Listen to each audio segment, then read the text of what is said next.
السلام علیکم ورحمۃ اللہ وبرکاتہ۔ استقبال کرتے ہیں آپ سبھی کا آپ کے اس چینل آل ایجوکیشن پہ۔ امید کرتے ہیں کہ آپ سب بخیر ہوں گے۔ آج ہم لوگ کوشچن آنسر کرنے والے ہیں حصہ نظم کا، نظم مناظر قدرت، اور اس کے رائٹر ہے پنڈت برج نارائن چکبیست۔ مختصر ترین سوالات میں سوال نمبر 1 ہے، چکبیست کا انتقال کب اور کہاں ہوا؟ چکبیست کا انتقال 1926 میں رائے بریلی اسٹیشن پہ ہوا۔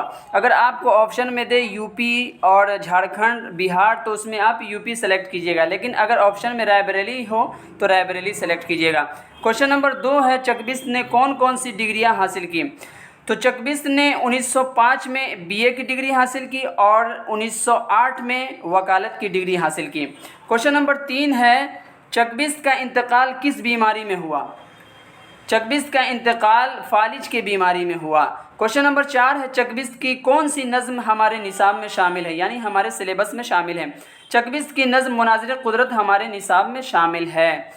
کوشچن نمبر 5 ہے، چکبیست کا پورا نام کیا تھا؟ چکبیست کا پورا نام پنڈت برج نارائن چکبیست تھا۔ ٹھیک ہے، پنڈت برج نارائن چکبیست تھا۔ اور مختصر سوالات میں سوال نمبر 1 ہے، چکبیست کے بارے میں 5 جملے لکھیے۔ چکبیست کا پورا نام پنڈت برج نارائن چکبیست تھا۔ پنڈت برج نارائن ہے، چکبیست تخلص ہے۔ ان کی پیدائش 1882 میں فیض آباد یو پی میں ہوئی، لیکن چکبیست کے آباء و اجداد لکھنؤ سے تعلق رکھتے تھے، چکبیست بھی لکھنؤ چلے آئے اور ابتدائی تعلیم لکھنؤ میں حاصل کی اور بی اے پاس کیا اور وکالت بھی کی، اور لکھنؤ کے مشہور وکیلوں میں ان کا شمار ہونے لگا۔ ایک مقدمے کے سلسلے میں چکبیست رائے بریلی تشریف لے گئے اور وہاں کی عدالت میں کامیابی کے ساتھ بحث کی اور لکھنؤ جانے کے لیے اسٹیشن پر آئے۔ ٹرین میں بیٹھے ہی تھے کہ دماغ پر فالج کا حملہ ہوا اور زبان بند ہو گئی اور شام کو اسٹیشن پر ہی آپ کا انتقال ہو گیا۔ کوشچن نمبر 2 ہے، جدید اردو نظم کی مختصر تعریف لکھیے۔ جدید اردو نظم کی مختصر تعریف کیجیے۔ نظم لغت میں پیرونے کو کہتے ہیں، اصطلاح میں جس میں کسی خاص چیز یا جگہ کی عظمت اور اس کی خوبی کو الفاظ کے وزن اور سیٹنگ کے ساتھ یکجا کیا جائے اسے کیا کہتے ہیں؟ نظم کہتے ہیں۔ کوشچن نمبر 3 ہے، زیر نصاب نظم شاعر نے کہاں کی منظر نگاری کی ہے؟ کہاں کے منظر کو بیان کیا ہے؟ زیر نصاب نظم شاعر نے دہرادون میں صوبہ اترانچل کی منظر نگاری کی ہے اور شعر میں یہ بتایا ہے کہ پہاڑ کی بلندی اور وہاں کی خاموشی پر خدا کی قدرت اور اس کے وجود کو محسوس کیا جا سکتا ہے۔ کوشچن نمبر 4 ہے، نظم کے اجزائے ترکیبی پر روشنی ڈالیے۔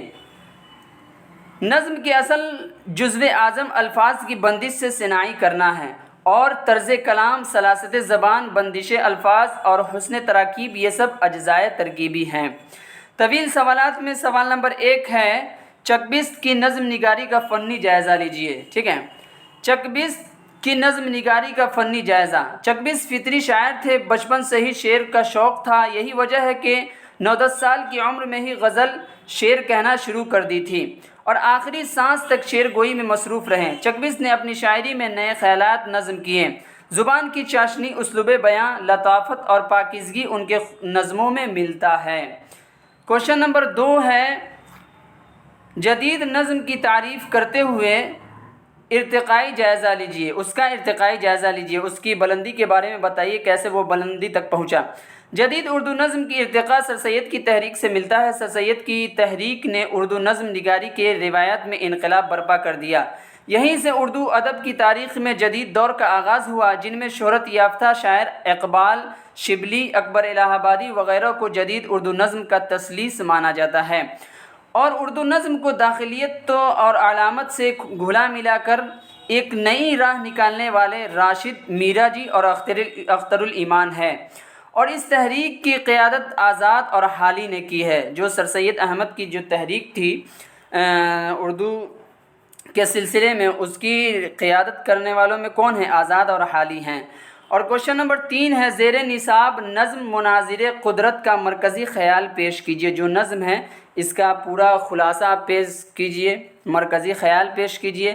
مناظر قدرت کا مرکزی خیال یہ ہے کہ چکبیست نے اپنے ملک ہندوستان کے حسن و جمال کی تعریف کی ہے۔ دوسرا یہ کہ دہرادون ایک پہاڑی مقام ہے جہاں پہاڑ کی بلندی اور وہاں کی خاموشی قابل تعریف ہے۔